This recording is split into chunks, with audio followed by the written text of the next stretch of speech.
Syederalun, aparat kepolisian Polres Nagan Raya, Brimob Kompi 5 Kuala, personel Polda Aceh serta Brimob Polda Jawa Timur hingga Senin hari ini terus mengamankan gudang penyimpanan surat suara termasuk kantor KIP setempat yang berada di kompleks perkantoran Sukamakmur. Pantauan Serambi TV, pengamanan gudang surat suara hasil Pilkada 2017 tersebut berada di samping kantor KIP Nagan Raya dengan penjagaan ketat aparat kepolisian bersenjata lengkap termasuk di backup oleh prajurit TNI dari Kodim 0116 Nagan Raya. Kita sudah pastikan itu aman. Seluruh kotak suara yang di kecamatan sudah kita ke KIP.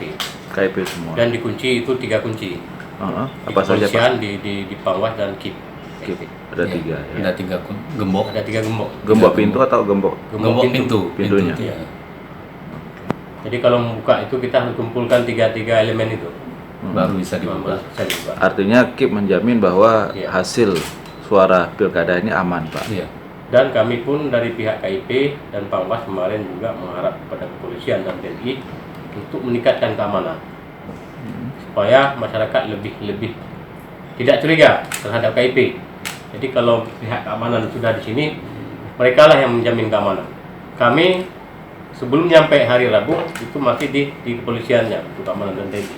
Yang mana pasukan sudah kita tempatkan pada TPS pada saat pemilihan sampai sekarang perhitungan di PPK sudah berjalan dengan lancar sehingga tidak ada kendala hal-hal yang tidak diterima di masyarakat.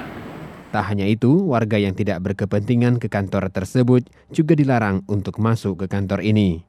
Dari Sukamakmur, Dede Iskandar, Serambi On TV.